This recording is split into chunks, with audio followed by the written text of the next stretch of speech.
अस्सलामु अलैकुम वरहमतुल्लाहि वबरकातुहू। नहमदुहु व नुसल्लिमु अला रसूलिहिल करीम, अम्मा बाद, फ़अऊज़ु बिल्लाहि मिनश शैतानिर रजीम, बिस्मिल्लाहिर रहमानिर रहीम। रब्बि शरह ली सदरी व यस्सिर ली अमरी वहलुल उक़दतम मिन लिसानी यफ़क़हू क़ौली। Rabbi ज़िदनी इल्मन rabbi ज़िदनी इल्मा rabbi ज़िदनी इल्मा।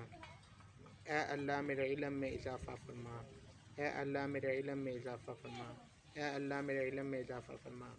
आज का हमारा मौजू है ईद मिलादुन नबी सल्लल्लाहु अलैहि वसल्लम।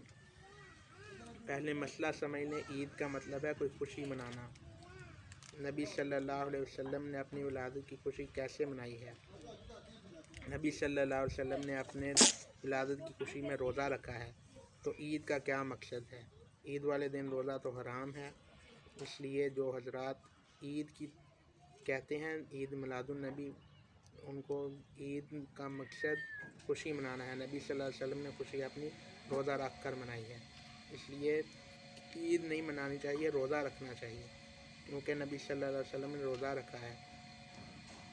इसलिए मेरी छोटी सी गुजारिश है, जो लोग खुशी कहते हैं वो खुशी रोज़ा रख कर मनाएँ, इस पर अमल करें। शुक्रिया। अस्सलामु अलैकुम वरहमतुल्लाहि वबरकातुहू।